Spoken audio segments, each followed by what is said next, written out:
तो सबसे पहले जो स्क्रीन पे है हम लोग एक्सरसाइज से शुरू करेंगे। ज़रूरी है जो जानना रीड को, मतलब यहाँ इस बात को जानना ज़रूरी है। पिछली बार भी क्लास में बताया गया था और ये हर बच्चे के लिए जानना ज़रूरी है जो भी आध्यात्मिक मार्ग पे अपनी यात्रा करना चाहते हैं, उनको रीड को समझना पड़ेगा। रीड के अंदर ही केवल वो सारे सूत्र, वो सारे परमात्मा ने व्यवस्था दी है जिस पथ पे चल के हम आध्यात्मिक यात्रा करते हैं। तो रीड के जो मन के हैं, रीड में जो सेंटर्स बनाए एनर्जी के, उनको हर एक योग साधक को पता होना चाहिए। पहला कॉक्सिस, दूसरा सैक्रम, तीसरा L2 L3 जो नाभि का हिस्सा है हमारा। फिर यहाँ पर हम लोग आगे L5 TH5 थोरोसिक्स 5 थोरोसिक्स 6 हो गया, C7 हो गया। इन सब का हमें पता होना चाहिए क्योंकि ये वो एनर्जी चैनल है जब आपकी जिसको भी सारे संतों की जो खोज है, जिन्होंने कहा है कुंडलिनी शक्ति, यानी कि शरीर के माध्यम से जो यात्रा परमात्मा की करते हैं, वो शक्ति जिन जिन मार्गों से होकर गुजरती है वो एनर्जी चैनल ही है। ठीक है, ये सबको पता होना चाहिए। दूसरी चीज का सैक्रम का बहुत बड़ा रोल है हमारे जीवन में, फिजिकल बॉडी में भी और आध्यात्मिक में भी। ये जो सैक्रम है ये सब काफी चीजों को चैनलाइज करता है, ये पता होना चाहिए, है ना। तीसरा है पेरिनियम, टेस्टिकल और एनस के बीच में एक स्थान है, नाड़ी का एक केंद्र है पेरिनियम।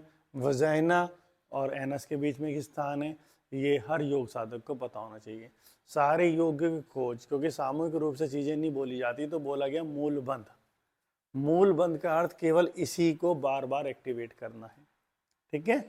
चौथा है पैरों की स्थिति, क्योंकि यहाँ पर आप एक ईश्वर शक्ति, डिवाइन एनर्जी और एक earth energy, levitation power, gravitation power, इन दो के बीच में आप है। दोनों से हमें एनर्जी मिल रही है इस पृथ्वी पर रहने के लिए। एक है जो हमें ऊपर खींचनी है, जहाँ हमें जाना है। एक हमें सर्वाइवल के लिए मिल रही है। जो सर्वाइवल के लिए जो एनर्जी मिल रही है हमें पृथ्वी से मिल रही है, पृथ्वी उसको देगी। यहाँ ये भी जानना जरूरी है सभी लोग बच्चों को, डिवाइन एनर्जी आपको कहाँ सहयोग करेगी और अर्थ एनर्जी कहाँ सहयोग करेगी। डिवाइन एनर्जी का इससे कोई लेना देना नहीं है कि आपका मकान हो, आपके पास कपड़े हो, आपके पास रोटी हो। वो आपको एक गहरे आनंद में लेके जाएगी। उसकी जो जिम्मेदारी वो अर्थ एनर्जी की है। तो आपको वहाँ से अर्थ से कनेक्ट होना पड़ेगा। अर्थ आपके लिए सारी जिम्मेदारियाँ जो भी संसार में जरूरी है,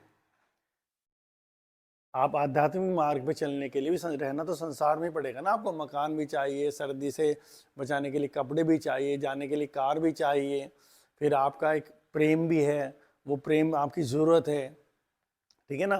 फिर आपके अंदर एक तरह का एक ऐसा कुछ करने की क्षमता है, निगेटिव में हम उसको ईगो कह देते हैं, लेकिन एक पावर है, एक शक्ति है, मैं कुछ करूं, कुछ आया तो कुछ करूं, है ना, वो भी है आपके अंदर। तो वो सब आपको जो पावर मिलती है वो अर्थ एनर्जी से मिलती है। तो अर्थ एनर्जी से कनेक्ट होना चाहिए।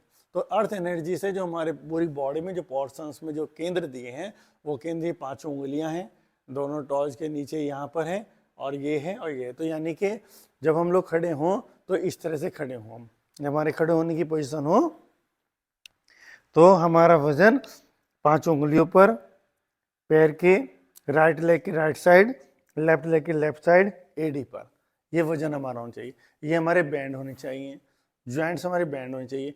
कॉक्सिस हमारा बिल्कुल सीध में होना चाहिए, बिल्कुल यहाँ से सीध में होना चाहिए। रीढ़ हमारी सीधी होनी चाहिए। स्पाइन हमारी, उनको नज़र आ रहा है सबको, उनको नज़र आ रहे हैं, चाहे वो सामने आ जाओ, कोई सी बात नहीं। तो यहाँ पे पैरों का राइट साइड का हिस्सा, लेफ्ट साइड का हिस्सा, 5 उंगलियां, हिल, है ना, ये पृथ्वी से कनेक्ट होने चाहिए अर्थ एनर्जी से। नी बेंड होनी चाहिए। कॉक्सिस हमारा बिल्कुल ऐसे सीध में होना चाहिए, रीढ़ सीधी होनी चाहिए। गर्दन ये, इसको हल्का सा ऐसे खींचो, ऐसे खींचो, तो ऐसे खींचते ही क्राउन आपका ऊपर आ जाएगा आकाश के सीध में। ये ऐसे होना चाहिए, ये पोस्चर आपके होने चाहिए। ठीक है। समझ में आ गया? तो जब भी आप कोई भी क्रिया करें या अपने अभ्यास करें तो इस पोस्चर में, जैसे आप इस पोस्चर में खड़े होंगे आपकी बॉडी में पूरा एनर्जी का फ्लो बनना शुरू हो जाएगा। वो पृथ्वी से एनर्जी आपकी बॉडी में आनी शुरू हो जाएगी, वैसे भी आ रही है लेकिन आपको बहुत एनर्जी चाहिए पृथ्वी से, बहुत एनर्जी चाहिए, तो आपको बराबर इस पोस्चर में रहना पड़ेगा, ठीक है ना। और आप देखेंगे फ्लो बनेगा और उसको आप कर पाएंगे। तो सभी लोग, क्योंकि सीखना भी है, एक बार इस पोस्चर में खड़े हो जाएं।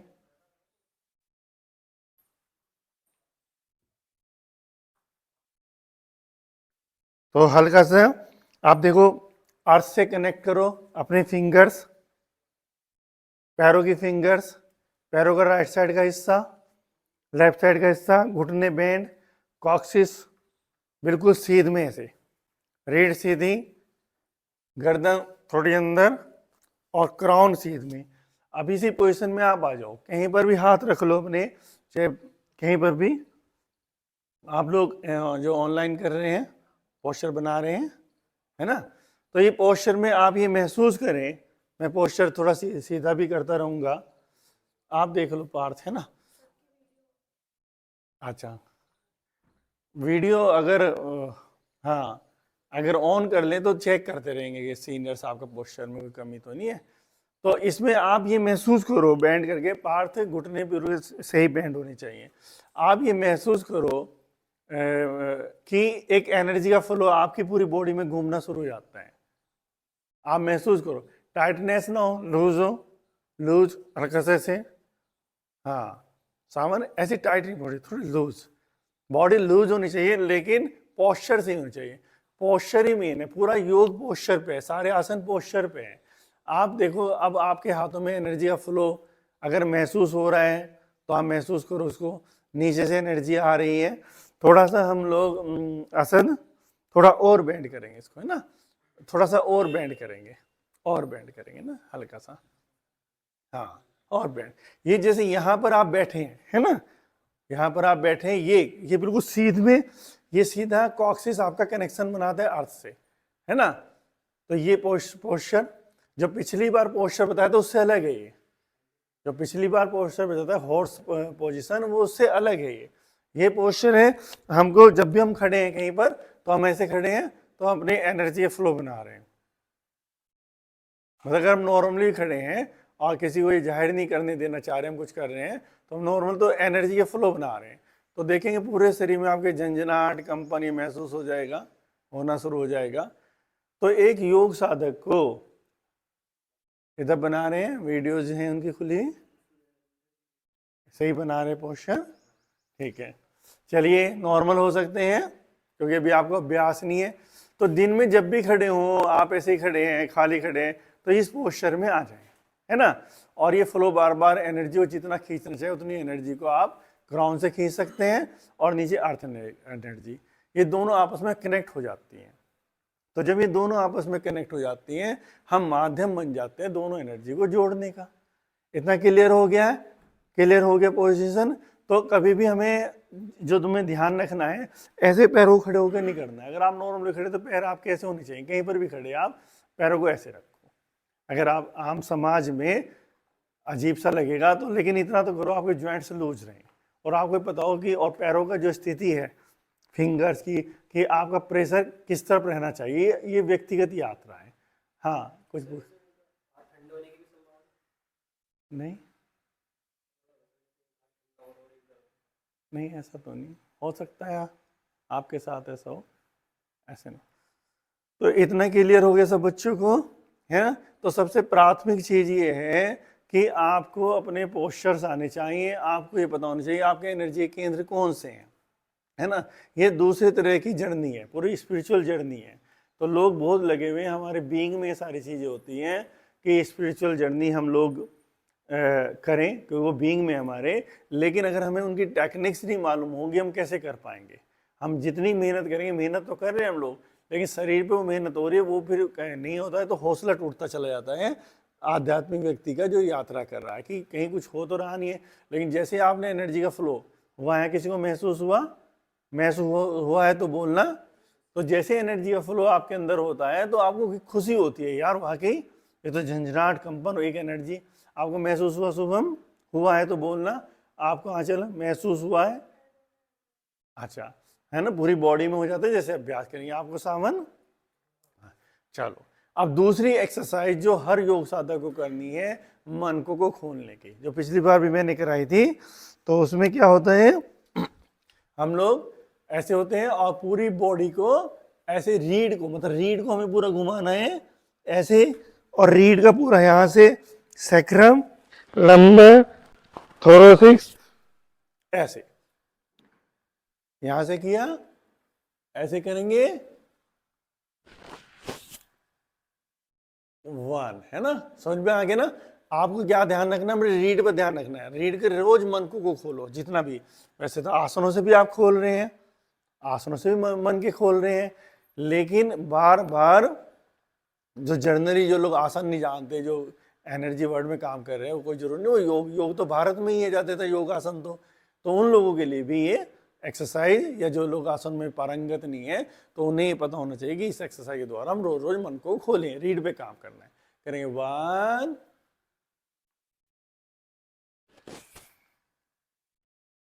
हाँ, और गर्दन को वैसे ही खींचना है, गर्दन को ऐसे ऐसे खींचना है गर्दन जब उठाएंगे।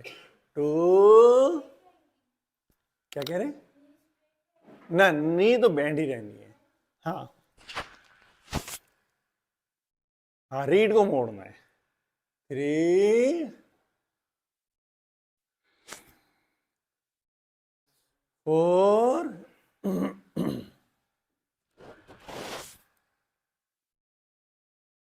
5, रीढ़ को मोड़ो, असद रीढ़ को ऐसे, रीढ़ को। 6, सारा ध्यान अपनी रीढ़ पे रखो, रीढ़ कहाँ कहाँ मुड़ रही है, और रीढ़ के आपके एरियाज बताए हैं ना, कॉक्सिस, सैक्रम, लंबर, थोरैसिक्स, सर्वाइकल। 7, 8,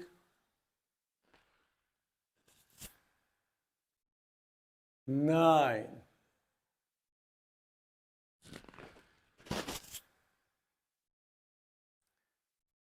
अब इसके रिवर्स में हम पहले क्या करेंगे, हम नीचे जाएंगे, हम लोग एक बार देख लो, नीचे जाएंगे, सबसे पहले सैक्रम, ये दोनों हिप बोन के बीच में सैक्रम, फिर लंबर, थोरैसिक्स, इसे उल्टा घुमा देना है। करेंगे 1, 2, अपनी रीढ़ पे ध्यान रखोगे ना, अपने आप एक्सरसाइज सही आ जाएगी, रीढ़ को नीचे से लेकर ऊपर तक खोल रहे हैं। 3, 4, 5, 6, सारा ध्यान अपनी रीढ़ पर, चीजें समझ में आ जाए ना, बस फिर अपने आप खो जाओ। 8, 9, क्लियर हो गया ये एक एक्सरसाइज आपको बराबर करनी है। और आप देखेंगे जितने भी आपके योगासन हैं, आपकी जिम्नास्टिक है, वहाँ सब रीढ़ पे ही काम है, ठीक है। तो दूसरी एक्सरसाइज जो आपने सब करनी है, इसको हिप बोन वाले एरिया को पूरा घुमाना, और घुमाने में सैक्रम को एक्टिवेट करते हैं हम, यहाँ बैठी अपनी एनर्जी को एक्टिवेट करते हैं। तो इसमें चारों तरफ जाएंगे ऐसे, 1, पूरा पूरा बारी बारी से एक एक हिप बोन पे आगे। 2, ध्यान क्या रहेगा, अंदर एनर्जी पर। 3, घुटने बैंड ही रहेंगे। 4, 5,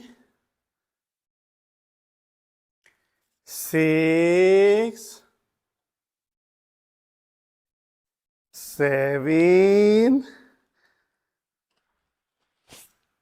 8, 9, रिवर्स। 1, 2, 3,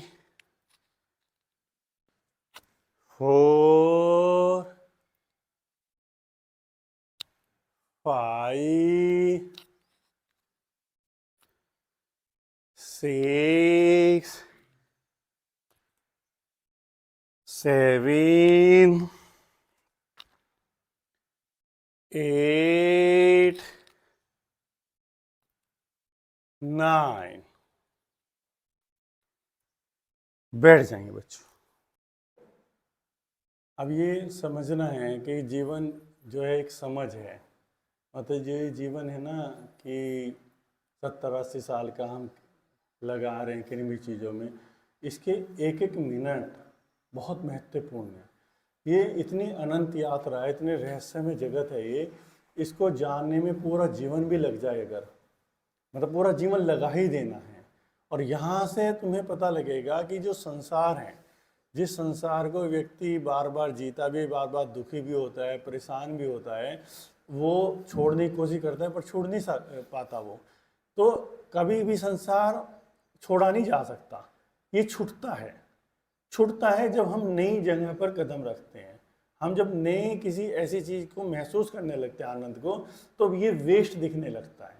और कोई तरीका नहीं, अन्यथा हम बार बार हमें खुशियाँ आएगी, हमें बहुत खुशी लगेगी, और वो खुशियाँ सारे पीछे दुख लेकर आ रहे, फिर दुख होगा, फिर हम भागने की कोशिश करेंगे, अरे ये तो बहुत बेकार है, इससे अच्छा तो मौत ही आ जाए, इससे यही कोई जीना है क्या, भगवान हमारे साथ ही ऐसा क्यों कर रहा है, ये सारी चीज़ें।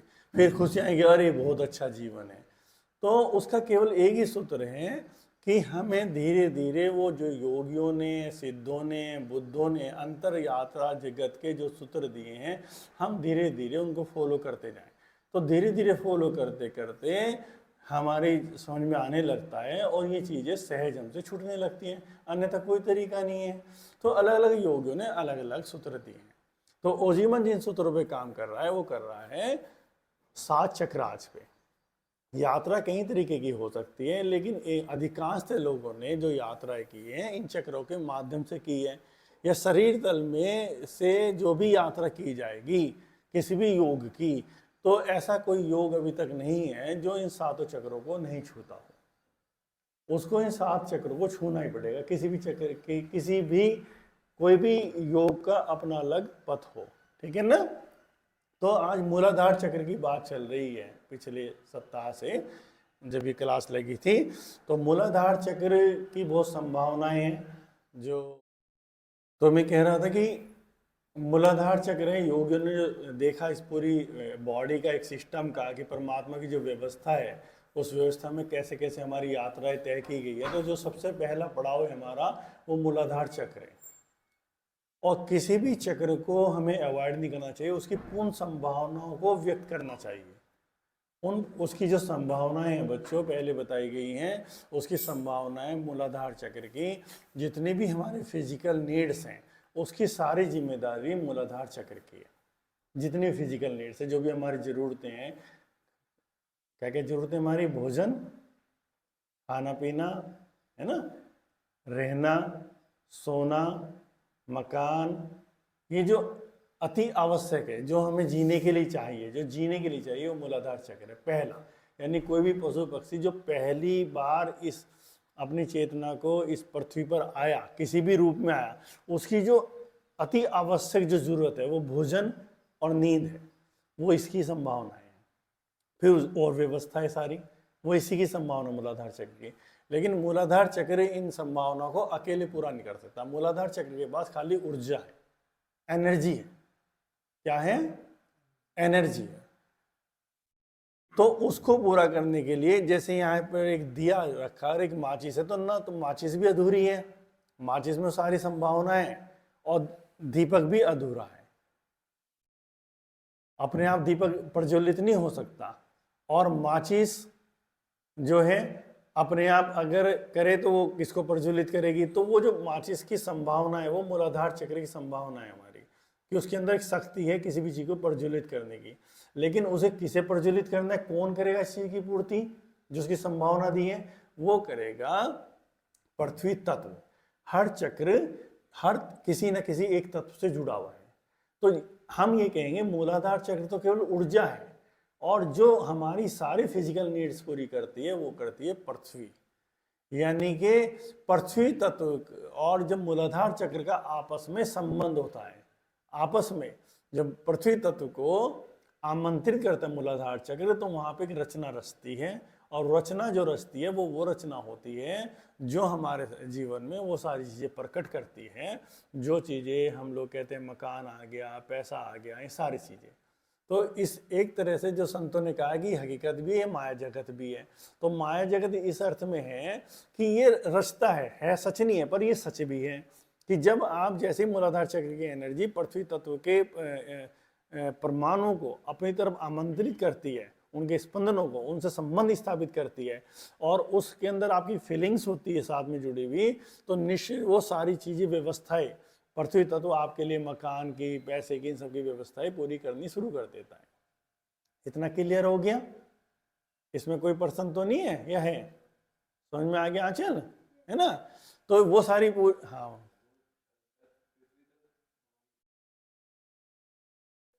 नहीं, पृथ्वी तत्व एक बच्चे का प्रश्न है कि हमारी फिजिकल नीड्स कौन पूरी करता है।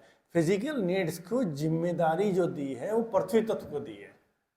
हमारे फिजिकल नीड्स की जो जिम्मेदारी दी है पृथ्वी तत्व को दी है, लेकिन पृथ्वी तत्व को आमंत्रित करके अपने चक्र पे उसको एनर्जी को, फिर वो एनर्जी के साथ पूरे ब्रह्मांड में भेजना ताकि वो खींच के लाए उन सब चीजों को, वो संभावना हमारे चक्र की है। चक्र के पास ऊर्जा है, पृथ्वी तत्व के पास वो सारे रहस्य हैं। यानी पृथ्वी तत्व एक तिजोरी है जिसके अंदर सब कुछ रखा है, चक्र उसकी चाबी। तिजोरी बंद है, तिजोरी में सब कुछ है। चाबी है, चाबी है लेकिन अपने आप कुछ नहीं है। तो जब चाबी उस तिजोरी को खोलती है तो वो सारी चीजें प्रकट होती है, जो उसकी उसमें फीलिंग्स होती है। फीलिंग्स का होना जरूरी है, क्योंकि बहुत संत होंगे जिनके ये दोनों चक्र, ये चक्र एक्टिवेट होगा, पृथ्वी तत्व उनके साथ होगा, आप देखेंगे इनके पास तो मकान में, झोपड़ी में रह रहे हैं, तो उन्होंने वो फीलिंग्स उसके साथ जोड़ी नहीं। अगर जोड़ेंगे तो उसके साथ, उनके साथ आनी शुरू हो जाएगी। इतना क्लियर हो गया है ना? हम धीरे धीरे कोशिश करेंगे वहां तक पहुंचने की कि कैसे कैसे हम ओजिमा के कोर्सेज को बताते नहीं आपको, ओजिमा जो समझ देना चाहते हैं, और धीरे धीरे हम प्रैक्टिकल भी करते हैं, उस साइंस पे भी काम करते हैं। तो इस ओजिम, इन चक्रों को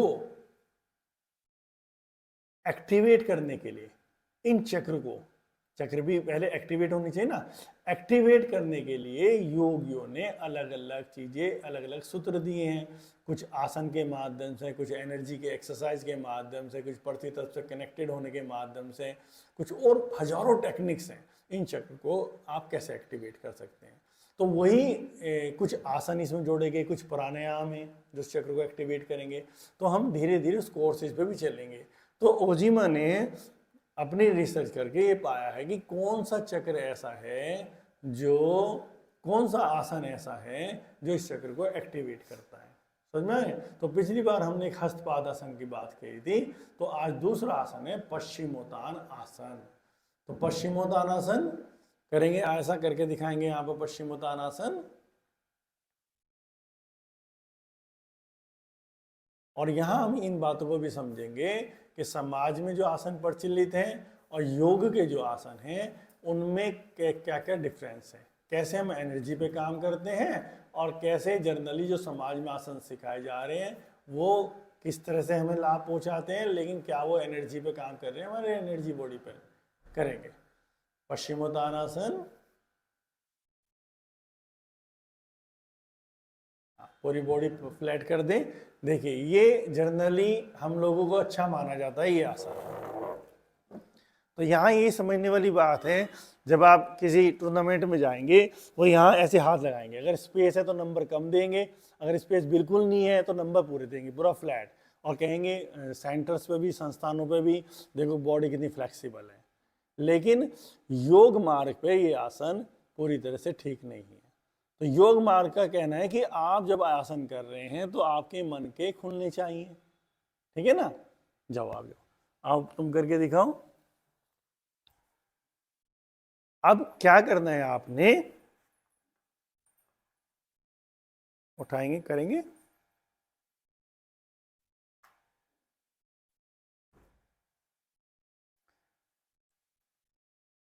ऐसे हम सीख लगाएंगे, ये पूरे मन के यहाँ से खोलने हैं, एनएस को ऊपर की तरफ खींचना है, एनएस को ऊपर खींचना है। एनएस क्या करेगा, हमारी एनर्जी को ऊपर की तरफ फेंकेगा, रीढ़ की तरफ। सिद्धों ने बताया कि जब हम पश्चिमोत्तानासन करते हैं तो हमारी काम ऊर्जा रीढ़ पर विश्राम करती है, रीढ़ पर विश्राम करती है, इससे पहले उसे विश्राम नहीं मिलता, तब वो विश्राम करेगी, ठीक है ना। फिर अंगूठे खींचने की अपनी साइंस है, समझ में आ रहा है ना। जब अंगूठे खींचेंगे वो फिजिकल भौतिक साइंस है, तो अंगूठे भी खींचनी चाहिए पूरी तरह से दोनों उससे, ठीक है ना, बॉडी को अलाइनमेंट देने के लिए। लेकिन यहाँ ये ध्यान होना चाहिए योग साधक को, जब वो आसन कर रहा है तो इसके मन के खुलने चाहिए, और एनएस को जितना ऊपर खींच सकते खींचना है, फिर श्वास भर के ऊपर जाना है और हाथों को जोड़ के वापस आना है। और यहाँ पे हम लोगों को हाथों को जोड़ना है, मतलब ये एक पोस्चर है जहाँ हम अपनी एनर्जी को बैलेंस कर रहे हैं, इसमें अंगूठे हार्ट की तरफ हो और पूरी तरह से ऐसे। तो एक एक योग के जो एक एक आसन है उसकी, उस पर पूरी रिसर्च है योग की, एक ही आसन पे पूरी रिसर्च है कि अंगूठे खींचने भी चाहिए, यहाँ से हम अलाइनमेंट देते हैं, अंगूठों को खींचकर पूरा अलाइनमेंट दे रहे हैं, क्योंकि यहाँ पे दो मेरिडियन जा रही है हमारी, एक स्प्लीन की मेरिडियन जा रही है, हमारी बॉडी जो में स्प्लीन है, स्प्लीन हमारा सीधा पृथ्वी तत्व से जुड़ा हुआ है स्प्लीन, एक हमारी लीवर की मेरिडियन जा रही है, ठीक है ना। तो दोनों मेरिडियन जब हम इसे पकड़ते हैं तो यहाँ पर ये पूरी उसको एक तो पृथ्वी तत्व से जोड़ते हैं और अलाइनमेंट देते हैं हमारी बॉडी को, स्प्लीन को और लीवर को। ये फिजिकल लेवल पे हुई बात। और एनर्जी लेवल पे हम एनएस को खींच के मन को खोलने का काम करते हैं बार बार। समझ में आ गया कि नहीं। तो इसी आसन को 3 बार सब लोग करेंगे, पाठ कराएंगे सभी जो ऑनलाइन पे, हाँ बताते हैं जैसे कराते हैं ना, क्लास की तरह हो ना, चाहे फेस उधर कर लो कोई नहीं, ताकि बीच बीच में आपकी क्रियाएं भी होती रहे, आप समझते भी रहे। तो पार्थ यहाँ पे आसन कराएंगे पश्चिमोत्तानासन। तो अब पूरी तरह से अब आसन में आ जाएं।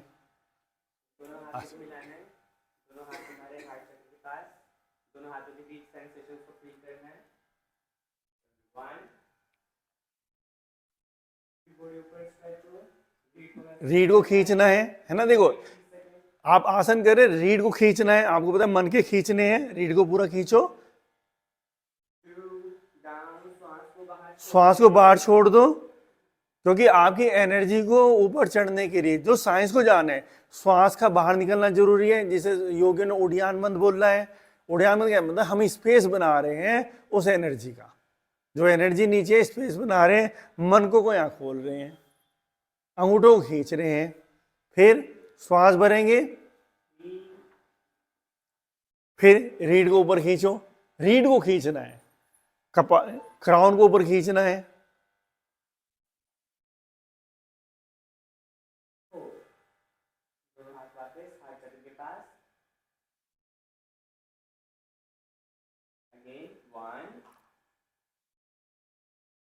सारा ध्यान क्या है, रीढ़ पर, एनएस पर।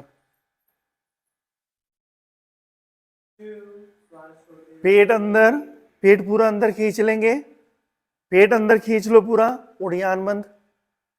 एनएस ऊपर खींचेंगे, रीढ़ पर चढ़ाओ एनर्जी को, और एनएस के साथ साथ पेरिनियम को, पेरिनियम को।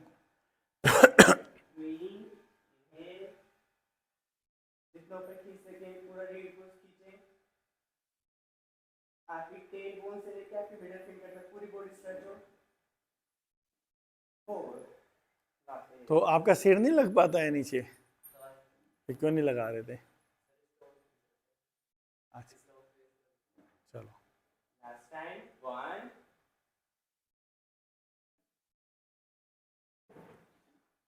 पूरी रीढ़ को खींचना है, अपनी गर्दन को ऊपर, क्राउन को, 2 श्वास को बाहर छोड़ते हुए डाउन, रीढ़ को ज्यादा मोड़ना है, पेट अंदर, एनएस खींचा हुआ, श्वास बाहर,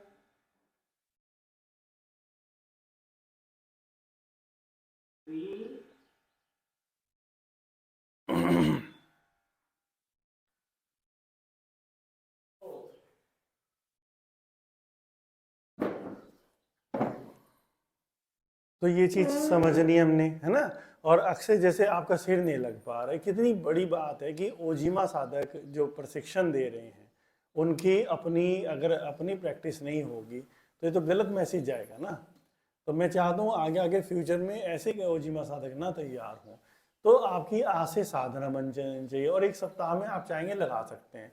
और हमें कोई ना कोई आधार चाहिए अपने आप को बढ़ाने के लिए, तो इसको ही आधार बना लो। रोजाना सुबह शाम आप इसका अभ्यास करो कि अगला जब सेशन चले तो आप उसमें आपका सिर लगा होना चाहिए। तो कैसे बताओगे आप जब बच्चों को किसी साइंस का बारे में बताओगे तो नहीं तो चीज़ें गलत तरीके से चली जाएगी ना। तो गलत तरीके से चीज़ों जाना भी एक बहुत बड़ा पाप होता है जिसमें भुगतान करना होता है, क्योंकि आप समाज में एक ऐसी चीज़ भेज रहे हैं कि जो गलत है और आपको फॉलो करके लोग गलत पे चले जाएंगे, उनके लिए भी घातक होगा, उसका परिणाम आपको भुगतना पड़ेगा। इस बात को भी समझो योग साइंस को। तो हर योग साधक को ये जिम्मेदार होना चाहिए, हर प्रशिक्षक को, वो किसी भी क्षेत्र का प्रशिक्षक हो, तो ये जिम्मेदारी उसकी बनती है कि वो कोई भी चीज़ अगर उस पर नहीं आ रही है तो वो चाहे ना करके दिखाए, लेकिन वो गलत मैसेज उसके माध्यम से बिल्कुल ना जाए, है ना। उस चीज़ को बिल्कुल भी चाहे अवॉइड कर दे अपने जीवन में से, लेकिन आपके माध्यम से जो चीज़ें समाज में जाएं वो शुद्ध रूप में जाएं, या उसका आप अभ्यास करें। ठीक है, यहाँ क्लियर हो गया।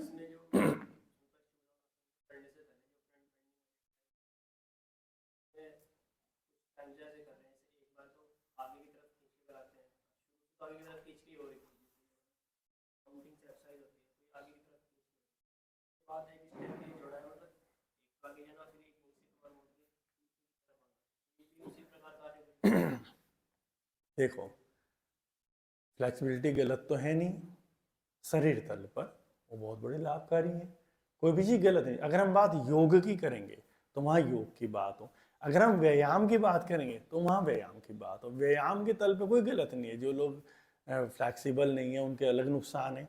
एक तंत्र है, पूरा शरीर का सिस्टम है, इसमें वायरिंग फिट है, बॉन्स हैं, मांसपेशियाँ हैं, ये सब सेट हैं एक दूसरे के कारण।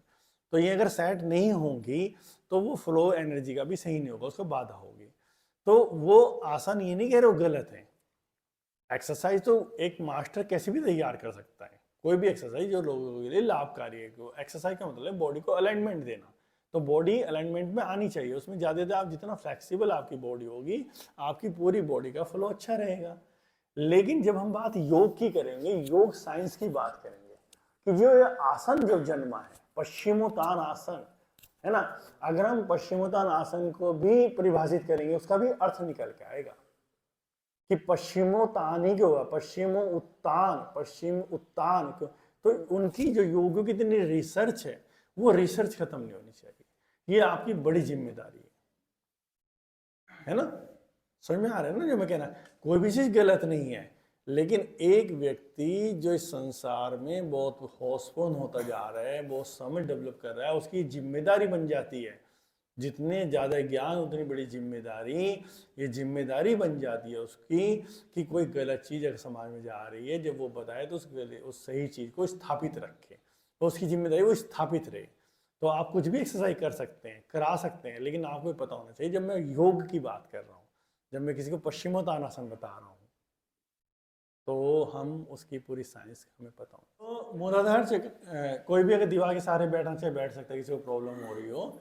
तो मूलाधार चक्र की जो साधना है, तो हम यहाँ के साथ साथ मूलाधार चक्र को ले रहे हैं। तो मूलाधार चक्र जब एक्टिव होता है, हमारा प्रतितत्व से जुड़ता है, और जो सारी चीज़ें हमारे जीवन में आने लगती हैं, तो हर चक्र के बच्चों निगेटिव और पॉजिटिव दोनों इमोशंस उसमें होते हैं। ठीक है ना चल। निगेटिव और पॉजिटिव, पॉजिटिव तो क्या है, वो हमें शक्ति देगा जब वो एक्टिवेट होगा, ताकत देगा हमको, समझ में आ गया ना, हमको पैसा देगा, धन धान्य से परिपूर्ण करेगा, हमारी नींद अच्छी करेगा, हमारे मकान की व्यवस्था करेगा, इन सब की जो व्यवस्था मूलाधार चक्र करेगा। लेकिन मूलाधार चक्र जब एक्टिव होता है तो उसके साथ दो अवगुण भी साथ में आते हैं, वो किसी के भी।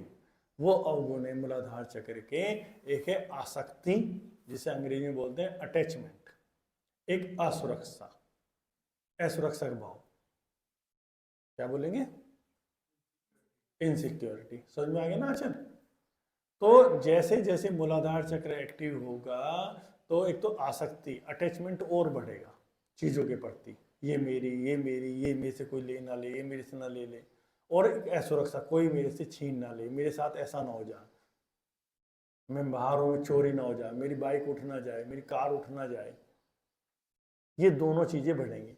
इसलिए तुम देखोगे जो धनपति लोग होते हैं, जो पैसा जो जो बहुत कमा लेते हैं, उनके लिए उनकी आसक्ति इतनी बढ़ती चली जाती है। धनपति का होने का मतलब मूलाधार चक्र एक्टिव होगा तभी होगा धनपति, तो स्वाभाविक सबका हो सकता है, लेकिन उनके साथ साथ ये चीजें उनके अंदर आएगी कि एक तो असुरक्षा का भाव बना रहेगा हमेशा कि कुछ हो ना जाए मेरे बच्चों के साथ, मेरे पीछे, ये एक डर बना रहेगा, इनसिक्योरिटी रहेगी हमेशा। एक दूसरा उसका और दिन पर दिन और पैसा चाहिए, और पैसा आना चाहिए, और पैसा आना चाहिए, और किसी को देने में एक आम आदमी, जब तुम यार दोस्त हो, एक दूसरे को 500 1000 रुपये एकदम दे दोगे इस उम्र में, लेकिन जैसे जैसे ये एक्टिवेट होगा, पैसा आएगा, आपको किसी को पैसा देने में बहुत जोर पड़ेगा। मतलब अपने उस पर 10 शर्ट होंगे तो एक शर्ट भी नहीं दे सकता, उस पर इतने कपड़े होंगे, ऊनी कपड़े होंगे तो वो एक कपड़ा उसको नहीं दे सकता, चप्पलों की जोड़ियाँ बहुत हो जाएंगी तब नहीं दे सकता, मतलब किसी को भी देते उसे जोर पड़ेगा कि नहीं ये भी नहीं, मैं ये भी पहनूंगा, नहीं मैं ये भी पहनूंगा, तब मैं ये पहनूंगा। ये स्वाभाविक उसको, मतलब योग का मतलब है धीरे धीरे हम सब चीजें छोड़ के जाना, और वो और कमजोर होता जाता है। तो इसलिए योग की भूमिका है। मूलाधार चक्र तो बहुत लोगों के एक्टिव हैं, यहाँ समझने की बात है, जिन पे धन है, पैसा है, मकान है, गाड़ियां हैं, लेकिन क्योंकि यात्रा बिल्कुल खाली होने की है, हम और भारी होते चले जाते हैं, फिर हमारी पकड़ बहुत ज्यादा होती चली जाती है। तो यहाँ पर क्या कह रहे हैं, ओजिमा क्या कह रहा है, तो ओजिमा ने यहाँ पर काफी चीजों को साथ लेके चला है, अलग अलग सिद्धों को, अलग अलग योगों की स्टडी करके कि कैसे कैसे उन्होंने यात्राएं कराई हैं शिष्य की। तो जब ओजिमा ने देखा कि 7 योग हैं, सातों योगों को कहीं ना कहीं छूना होता है, और हर व्यक्ति किसी न किसी योग पे खड़ा है, हर व्यक्ति के स्वभाव के अनुकूल ये पहचान सकते हो तुम वो किस योग पे खड़ा है, हर एक का अपना स्वभाव है। तो 7 योग है, कोई भी योग ऊपर नीचे हो सकता है। तो ओजिमा की स्टडी ये रही है, ओजिमा ने देखा कि हमें मूलाधार चक्र के निगेटिव इमोशंस को काटना है, तो वहां कौन सा योग काम करेगा और कौन सा योग उसके स्वभाव से जुड़ रहा है। तो जो मूलाधार चक्र जिनका एक्टिव होता है ना, वो लोग होते हैं जो बहुत एक्टिव होते हैं, आज यहाँ कल को दिल्ली, फिर बॉम्बे, बैग उठा के वहाँ जाना, मकान बनवा रहे तो मकान ही बनवा रहे, लगा रहे सामान, पूरी उनकी इच्छाएं हैं मकान बनवाना, अभी गाड़ी लूंगा, मतलब उसके अंदर एनर्जी बहुत होगी, जिसका मूलाधार चक्र एक्टिव होगा, बहुत एनर्जी होगी और उसकी पकड़ बनती जाएगी। तो यहाँ पे उन्होंने, क्योंकि अब कैसे उसको करना है, वो लोगों के लिए काम करने के लिए भी इतनी एनर्जी, उसे दिन रात काम करा लो, आज यहाँ जाना, अब ये बांट के आना, अब यहाँ पे जाना, इस फंक्शन में जाना, ये सब होता है। तो ओजिमा ने कहा फिर कौन सा योग यहाँ काम करेगा, तो यहाँ पे काम करेगा उसको आसक्ति से बचाने के लिए कर्म योग। कौन सा काम करेगा? कर्म योग। तो जैसे जैसे आप मूलाधार चक्र को एक्टिव करोगे तो आपको कौन सा योग लाना है अपने जीवन में? कर्म योग। तो मूलाधार चक्र जैसे जैसे एक्टिव होगा तुम्हारे अंदर बहुत स्पीड आ जाएगी, बहुत एनर्जी आ जाएगी, बहुत काम आप करने लगोगे, लेकिन वो काम आपको और लिप्तता में डालता जाएगा और आप ज़्यादा लिप्त होते जाओगे, अटैच्ड होते जाओगे चीज़ों से। तो वहाँ पे अगर आपके पास कर्म योग हुआ तो मूलाधार चक्र की शक्ति तो आपकी एक्टिव होगी, लेकिन वो जगत के हित में हो जाएगी। तो कर्म योग की परिभाषा क्या है? क्या कह रहा है कर्म योग की परिभाषा में ओजिमा? देखो पढ़ो 12 नंबर पे, 12 नंबर पे लिखा है कि फल की आकांक्षा न रखते हुए कर्म करना। फल की आकांक्षा न रखते हुए कर्म करना कर्म योग। समझ में आ गया इतना? तो आपने जीवन का, वैसे तो पूरे दिन में एक काम ऐसा होना चाहिए जो बिना फल की इच्छा के हम लोग करें। जो ऑनलाइन पे हैं वो भी समझ लें कि जीवन के सूत्र दिए जा रहे हैं, ओजिमा के माध्यम से योग के सूत्र दिए जा रहे हैं कि कैसे इस संसार में रहते हैं हम धीरे धीरे गति कर पाए। तो आज से अब मूलाधार चक्र की साधना तो ओजिमा साधक के लिए जरूरी है। ओजिमा कहता है कि पूरे दिन में एक काम ऐसा हो, पूरे दिन में, इससे पहले बिस्तर पे मत जाओ जब तक तुम्हारा कोई एक काम ऐसा ना हो जाए कि जो तुमने बिना फल की इच्छा के किया, मतलब उसमें फल ना आए। अगर फल आ गए तो आप चूक गए, चाहे आप कोई भी काम कर रहे, कोई बूढ़ा व्यक्ति जा रहा है, उसका आपने सामान उठा लिया, किसी को लिफ्ट दे दी, कोई दो लोगों में आपस में बिगड़ रही है, उनको मिलवा दिया, लेकिन फल की इच्छा नहीं है। आप रोड पे जा रहे हैं, पानी की टंकी खुली हुई है, आपने टंकी बंद कर दी, कहीं पे लाइटें खुली हुई है, लाइटें बंद कर दी, क्योंकि कैसे यात्रा करेगा योग साधक? योग साधक इन्हीं छोटे छोटे सूत्रों से जब उसका जीवन का आचरण बन जाएगा, तब जाके उस संसार से अपने आप स्वतः मुक्त हो जाता है, कि उससे स्वभाव बदलना शुरू हो जाता है।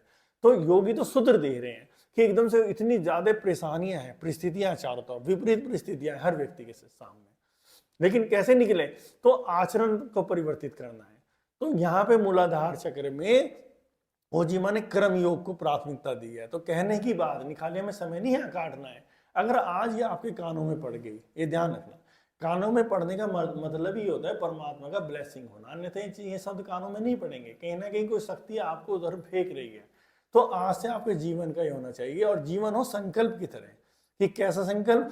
कि बिस्तर पे नहीं जाएंगे जब तक एक काम ऐसा ना हो जाए। तो पूरे दिन सोचो, पूरे दिन सोचो कि कैसे आज कोई काम ऐसा किया ही नहीं कि मैंने कोई काम किया उसमें फल की इच्छा नहीं रखी, थैंक यू की भी इच्छा नहीं रखी, लेकिन कर दिया पूरे दिन।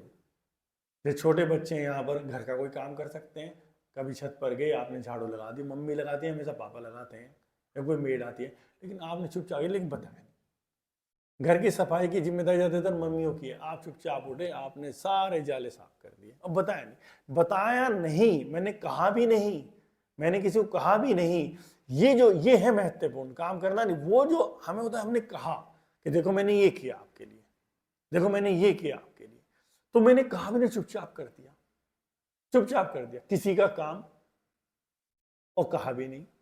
तो जब आप ऐसी दशा से चलते हैं, तो ये चीजें फिर प्रकृति आपके सामने बार बार लाती है, बार बार लाती है। फिर प्रकृति को भी, परमात्मा को भी एक व्यक्ति मिलता है जिससे वो काम ले सके, जिन्हें हम भले लोग कहते हैं, संत लोग कहते हैं, वो लोग हैं जिनसे परमात्मा अपना काम लेता है, अच्छा काम लेता है।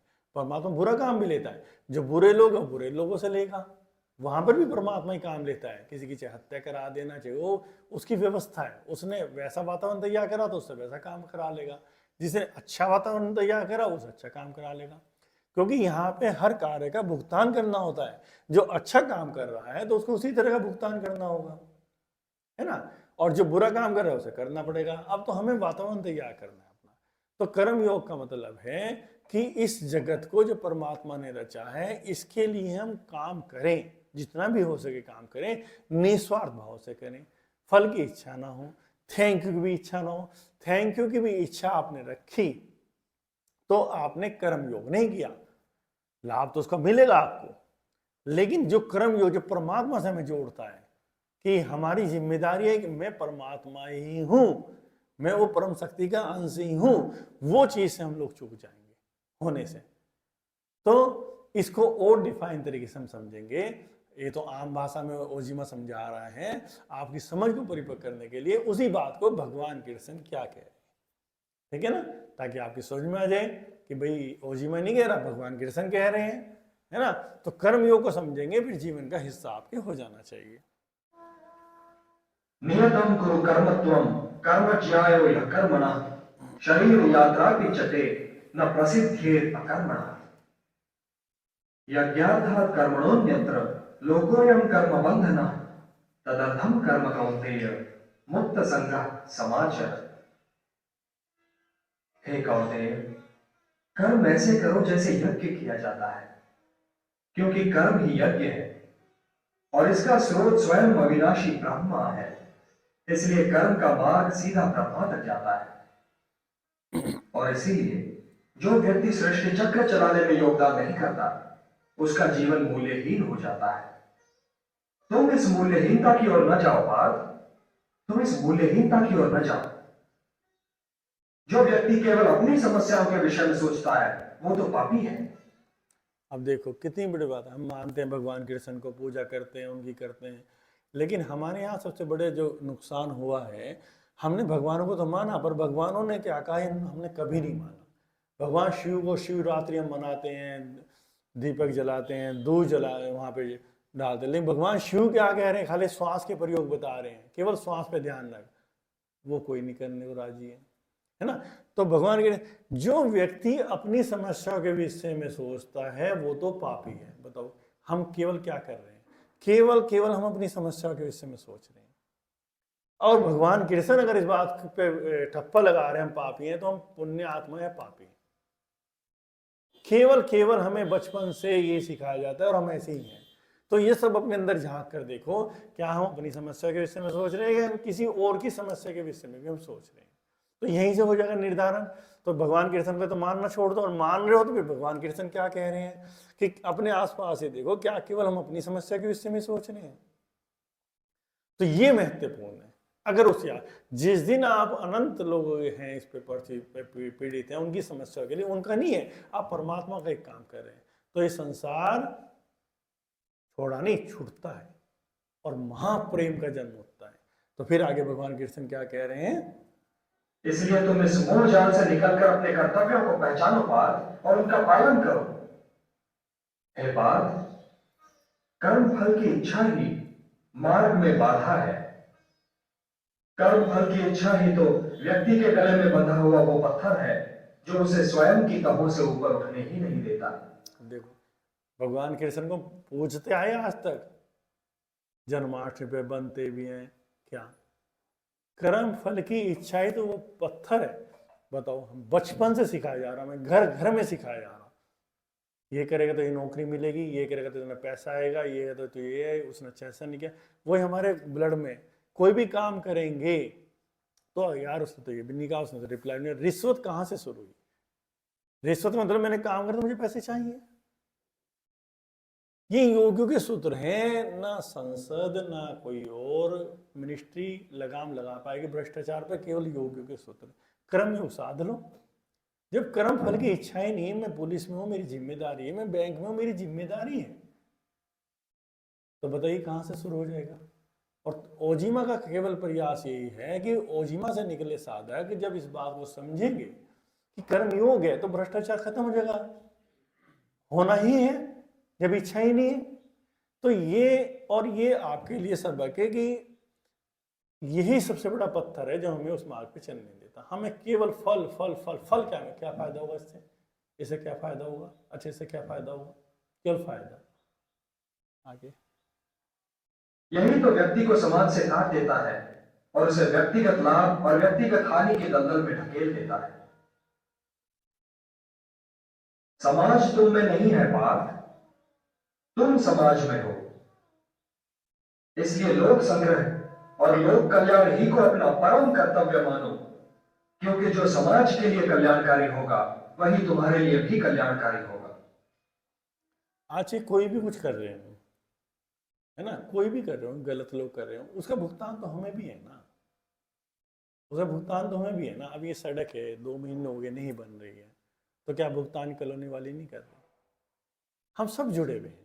कल को तुम में से कोई इंजीनियर निकले, तुम इस पीड़ा को समझो, उदाहरण के तौर पे वे किसी घर तोड़े पड़े हैं तुमने इतने दिन से, तो सबके लिए हितकारी हो जाओ। फिर ऐसी कोई, आप मान लो इस विभाग में कल को पुलिस वाला हो सकता है, हम यहाँ करेंगे हम वहाँ फंस जाएंगे। कोई कहीं फंस रहा है, कोई कहीं फंस रहा है, लेकिन अपने कर्म कोई नहीं सुधार रहा है। होना क्या, हम अपने कर्म सुधार लें तो कहीं ना कहीं हमें ऐसे व्यक्ति मिल जाएंगे हर विभाग में जो हमें कोऑपरेट करेंगे, क्योंकि हमारे एनर्जी से टच हो। जो कर्म लोक संग्रह के लिए होगा पार्थ, उसी के द्वारा तुम्हें सिद्धि प्राप्त होगी। व्यक्तिगत लाभ से तो पाप की गति निकलती है, क्योंकि वो तो स्वार्थ सिद्धि के लिए व्यक्ति को भटका देता है। और हे पार्थ, ये भी न भूलो कि तुम एक महान पुरुष हो और लोग तुम्हें दृष्टांत मानकर तुम्हारे पीछे पीछे काम और स्वार्थ के मार्ग पर चल पड़ेंगे, क्योंकि एक श्रेष्ठ व्यक्ति का आचरण तो दूसरों के लिए दृष्टांत बन ही जाता है। ये एक बहुत महत्वपूर्ण बात है हर प्रशिक्षक के लिए। अभी बात हुई थी ना योग साधना की, कि ये मत पूछो, ये मत भूलो कि तुम्हारे पर बड़ी जिम्मेदारी है, कि इतनी बड़ी भीड़ है जो तुम्हारे पीछे चल पड़ेगी, जो जिन बच्चों तुम सिखा रहे हो तुम्हें दृष्टांत मानेंगे, भाई हमारे सर तो ऐसा करते हैं। तो जो मैं योग क्या बताया था कि योग साइंस नहीं खत्म होनी चाहिए। आप कुछ भी करा रहे हैं, लेकिन क्योंकि वो लोग आगे चलने पड़ेंगे। अभी जैसे मैंने गाने का उदाहरण दिया, गानों की सारी स्थिति बदल गई, तुम्हारे पर बड़ी जिम्मेदारियां हैं, तुम कम से कम इन बातों की शुरुआत करो कि नहीं, वो जो उन कलाकारों ने, उन गीतकारों ने, उन संगीतकारों ने जो अपना पूरा जीवन लगाया उसमें, उनको जिंदा रखो। ये नहीं कि नए नए नहीं है, नए भी अच्छे हैं, सब है, लेकिन कोई किसी की चीज को ऐसे भेड़ दे, कल को तुम्हारे ओजिमा को कोई नया व्यक्ति आ सारा तोड़ मोड़ दे, तुम यहाँ बैठोगे, तुम्हें दुख नहीं होगा? तुम शरीर में नहीं भी होगे, तुम्हारी आत्मा में दुख नहीं होगा कि कैसा ओजिमा बना था, इन लोगों ने कैसा कर दिया? क्या ओजिमा यही था कि एक व्यक्ति की साधनाएं लगी हुई हैं, अगर जो मुझसे प्रेम करता होगा कि उस व्यक्ति की साधनाएं लगी हुई हैं, तो उसका तो दुख होगा ही ना, कि वो तो सब, वो तो रहा ही नहीं है, वो मामला तो रहा ही नहीं। तो ये जिम्मेदारियां होती हैं।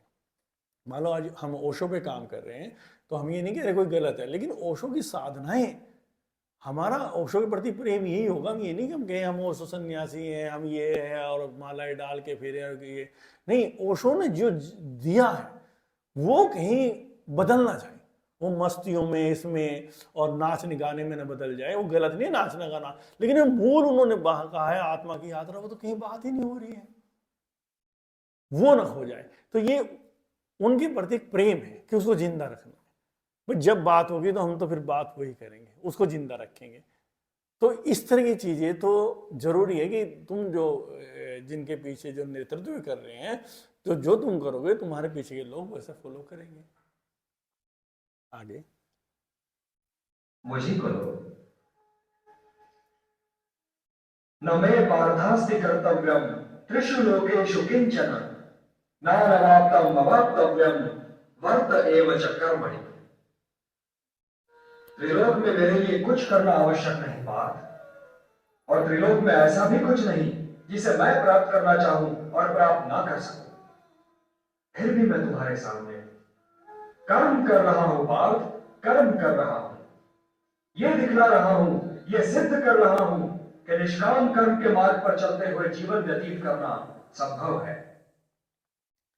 तो ये चीजें हमें साहस देती है। भगवान कृष्ण यही मतलब जो अवतार आते हैं, सारे जितने भी अवतार हैं, गुरु हैं, सिद्ध हैं, कि हमें अरे नहीं कैसे जी पाएंगे, सारा संसार तो ऐसा है, हम उनका बहाना बना के अपने मन को उड़ान देते हैं, क्योंकि हमारे अंदर होता है। तो बता रहे हैं कि नहीं, मैं ये सिद्ध कर रहा हूं, निष्काम चलते हुए भी ये जीवन जिया जा सकता है। ये सिद्ध इन्होंने किया है, ये सिद्ध और सिद्धों ने करा, और योगियों ने करा, ये जीगेंगे, सारे जी के गए, इतना सुंदर सुंदर जीवन सभी जी कर गए। तो फिर ये क्या है कि नहीं ये जरूरी है, नहीं पैसा होना चाहिए, पैसा चाहे किसी भी रास्ते से आए, चाहे कुछ भी आ जाए, जब जिया जा सकता है। तो जब एक आगे भगवान को मानने का तो अर्थ ये है ना कि उन्होंने कहा मैं सिद्ध कर रहा हूं, तब भी जिया जा सकता है, नहीं तो मैं कुछ भी कर सकता हूं। तो ये थोड़ा सा समझे। तो आज की क्लास का अर्थ यही है कि कर्म योग, तो आज से आपके जीवन में है ना, सीनियर्स इस बात को ध्यान रखें, सीनियर्स के साथ गलती क्या होती है, और सिखाने तो लगते हैं, अपने आप भूल जाते हैं, लेकिन पूरे दिन में एक कृत्य ऐसा हो, वो व्यक्तिगत यात्रा हो, ये काम में मैंने बिल्कुल भी थैंक यू की भी इच्छा नहीं करी, वो जगत के हित में हो, वो कार्य जगत के हित में हो, इससे पहले बिस्तर पे ना जाओ। अगर ये आधार बना लिया तो यात्रा शुरू हो गई। यहां से सुना और भूल गए, ध्यान नहीं रहा हो, या तो ध्यान ही नहीं रहा, तो फिर तो कोई नहीं बोले रास्ते पे ला सकता। कि रात में याद हो क्या मैंने आज ऐसा ही कोई कार्य किया, फिर मैं कार्य बढ़ते चले जाएंगे, फिर बढ़ते चलेंगे, फिर तुम्हारा जीवन ही ऐसा हो जाएगा दूसरों के लिए। कर्म योग में जो मूलाधार चक्र में जो शक्ति आनी है, शक्ति आएगी मूलाधार चक्र में, जैसे वो एक्टिव होगा, और वो शक्ति हमें बहुत ज़्यादा एनर्जी होगी, जो हम बाहर लोगों के लिए काम करेंगे, तो वो शक्ति तो होगी। वो शक्ति केवल अपने लिए, केवल अपने निजी हित के लिए में ना लग जाए, तो वहाँ पे ओजिमा ने कर्म योग को जोड़ा है। वो शक्ति निजी हित में ना लग जाए, तो कर्म योग, यानी कर्म तो करो लेकिन वो जगत के हित में करो, जितने भी काम कर सकते हो। यहाँ कर्म योग का सूत्र हमें जब मूलाधार चक्र की शक्ति जागृत होगी और हम पूरी तरह से काम करेंगे, बहुत मेहनत करेंगे, एनर्जी हम में होगी, वो एनर्जी केवल निजी स्वार्थ में न लग जाए, उसको काटेगा। यहाँ आगे समझ में आ गया कर्म योग। और पहला योग हमें समझ में आ गया कि जो 7 योग हैं, जो मुख्य रूप से 7 योग हैं, उनमें पहला कर्म योग है। तो कर्म योग की डेफिनेशन समझ में आ गई, क्या है कर्म योग, बच्चों को बताने के लिए, जीवन में उतार भी लेना है। अब अगला हम क्या करेंगे कि ऐसे ही, क्योंकि ये तो हुआ कि हम लोगों ने जैसे जैसे अपने मूलाधार चक्र को एक्टिव कर लिया, और अब कौन से योग को लेना, कर्म योग को लेना है। और जैसे पृथ्वी तत्व से कनेक्शन बनाने के लिए अलग अलग सूत्र दिए हैं, आसन दिए हैं, ऐसे ही मुद्रा दी है कि मूलाधार चक्र की शक्ति जब तक पृथ्वी तत्व से कनेक्टेड नहीं होगी, तो जो माया जगत की जो रचना होनी है हमारे जीवन में, जो चीजें में सब चीजें हमारे आनी है, वो तब तक नहीं होगी जब तक वो पृथ्वी तत्व के स्पंदनों को, उनके परमाणुओं को अपनी तरफ खींचने नहीं लगेगी। तो उसके लिए हमारा पृथ्वी से कनेक्शन होना जरूरी है। तो पृथ्वी से कनेक्शन होने के लिए एक तो खड़े होने की स्थिति बताई है, दूसरी कुछ मुद्राएं हैं जो सीधी पृथ्वी तत्व को कनेक्ट करती हैं, तो उनमें एक पृथ्वी मुद्रा। तो मुद्रा के विज्ञान के बारे में समझेंगे कि योगियों ने जो खोज की है, जो पांचों उंगलियां हमारी, ये पांचों तत्वों को प्रतिनिधित्व करती हैं। पांचों उंगलियां हमारी पांचों तत्वों का प्रतिनिधित्व करती हैं, है ना। तो जैसे हमारी जो सबसे छोटी उंगली है, लिटिल फिंगर, ये जल तत्व का प्रतिनिधित्व करती है ना। कोई हो तो चाहे डायरी में नोट कर लो, चाहे समझ लो, ये करती है जल तत्व का। दूसरी उंगली हमारा पृथ्वी तत्व का करती है, तीसरी उंगली हमारा आकाश तत्व का करती है, चौथी उंगली हमारा वायु तत्व का करती है, पांचवी उंगली हमारा अग्नि तत्व का करती है। ठीक है, अग्नि तत्व सम करता है सब चीज को, क्या करता है, बैलेंस करता है। अगर चक्राज की भी स्थिति लो तो मणिपुर चक्र बीच में है। मणिपुर चक्र जहां अग्नि का स्थान है, वो सम करता है ना। ऐसे ही अग्नि तत्व सबको सम करता है, शुद्ध करता है, बैलेंस करता है। समझ में आ गया। तो किसी भी फिंगर को हम किसी भी अंगूठे से जब जोड़ते हैं तो उस तत्व को हम बैलेंस करते हैं अग्नि के द्वारा। तो पृथ्वी तत्व को एनर्जाइज करने के लिए, एक्टिव करने के लिए, बैलेंस्ड करने के लिए कौन सी मुद्रा है, पृथ्वी मुद्रा। यानी पृथ्वी तत्व भी बैलेंस्ड होना चाहिए। तत्व हमारे शरीर में बैलेंस्ड होंगे। अगर तत्व कोई भी ज्यादा होगा, कोई भी तत्व हम पे अधिकता में होगा, कोई भी चीज जब अधिकता में होती है, बैलेंस्ड नहीं होती, उसके नुकसान ही होते हैं, चाहे वो कम हो चाहे ज्यादा हो। तो पृथ्वी तत्व हमारी बॉडी में बैलेंस्ड रहे तो कौन सी मुद्रा है, पृथ्वी मुद्रा। पृथ्वी मुद्रा क्या है, पृथ्वी तत्व को अग्नि से जोड़ देना है। समझ में आ गया। तो इसका प्रयोग करेंगे तो ये प्रयोग कहाँ कहाँ काम आएगा, वजन अगर हमारा ज्यादा बढ़ रहा है तो काम आएगी मुद्रा। हम भाव करेंगे मेरा वजन बैलेंस्ड हो। वजन मेरा कम है तब भी यही मुद्रा काम आएगी, मेरा वजन बैलेंस्ड हो, बैलेंस कर रही है, पृथ्वी तत्व से कनेक्टेड बना रही है। क्योंकि जैसे ही हम यहाँ कनेक्शन करते हैं, इन उंगलियों पे हमारे सेंसर लगे हुए हैं, तो जैसे हम इनको जोड़ते हैं, तो जैसे ही यहाँ पे दो एनर्जी जुड़ी, तो ये एनर्जी यहाँ से संचालित हो जाती है। यहाँ से संचालित हो सीधा ब्रेन में जाएगी। ब्रेन में इनके पार्ट बने हुए हैं सबके, इन सबके ब्रेन में पार्ट बने हुए हैं। तो ब्रेन से वहां से एनर्जी चलेगी आपकी बॉडी में, जहां वो रिक्वायरमेंट है बैलेंस करने की, वो अपने आप बैलेंस करेगी। तो अब हम करेंगे, साथ साथ हम लोग प्रैक्टिकल प्रयोग भी करेंगे, पृथ्वी मुद्रा ध्यान। 15 मिनट हम लोग पृथ्वी मुद्रा ध्यान करेंगे, बैठेंगे और यहाँ 15 मिनट के लिए हम पूरे पृथ्वी मुद्रा ध्यान में बैठेंगे, ताकि प्रैक्टिकल प्रयोग भी होते हैं। कोई दीवार के सहारे बैठना चाहिए, दीवार के सहारे बैठ सकते हैं। जैसे पृथ्वी तत्व से है ना, अगर ये हम लोग खाली मिट्टी पे बैठ के करेंगे ना तो बहुत लाभकारी होगा, है ना। अगर मिट्टी पर बैठ के करें या जमीन पर फर्श पे बैठ के करें, क्योंकि हम लोग पृथ्वी तत्व से कनेक्शन बना रहे हैं, तो और हमें लग रहा है पृथ्वी तत्व कहीं डिस्टर्ब है, वजन ज़्यादा है, वजन कम है, या डिसीज एनर्जी है, बीमारी है, क्योंकि पृथ्वी का गुण है वो सारी डिसीज एनर्जी हमारी खींच लेता है, और अगर कमी होगी तो वो दे देगा, ये उसका गुण है। तो इसलिए पृथ्वी पे चलने का शुरू से यहाँ पे रहा है हमारे देश में कि सुबह ही सुबह आप नंगे पैर चलें, वो केवल इसीलिए, कोई भी बीमारी हो आंचल, अगर रोजाना तुम नियम बना दो चलने का, तो आप देखें बहुत डिसीज एनर्जी आपकी बिना किसी मेडिसिन के खत्म हो जाएगी। केवल सुबह को आधा घंटा नंगे पैर जमीन पे चलना, मिट्टी पे चलना, इसी से बहुत बीमारी खत्म हो जाएंगी। तो ये तो मुद्रा है। तो मुद्रा मतलब ध्यान में हम जब फील करेंगे ना कि पृथ्वी तत्व हमारी एनर्जी को खींच रहा है, डिसीज एनर्जी को, तो बहुत ज़्यादा काम होगा। तो लाइटें बंद करेंगे, हम लोग 9 मिनट का टाइम भरेंगे और ये मुद्रा लगा लेंगे, ठीक है, ये मुद्रा, और बैलेंस कर रहे हैं अपनी बॉडी को पृथ्वी तत्व के साथ, है ना। एक वो भी लाइट बंद कर देंगे।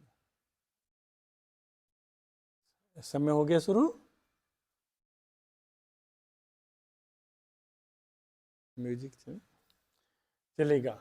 ध्यान में बेटा आराध्य कर्टन भी डाल दो सारे, है ना।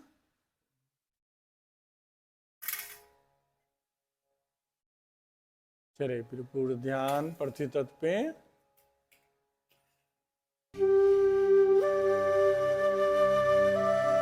जो भी वेस्टेज है मेरी बॉडी में वो सब अग्नि तत्व के माध्यम से जल रहा है, क्योंकि बॉडी को जो बर्न करता है अग्नि तत्व करता है वेस्टेज को, और पृथ्वी तत्व में वेस्टेज अगर शरीर में है वो बर्न हो रहा है इस भाव के साथ, और सेंसेशन को महसूस कर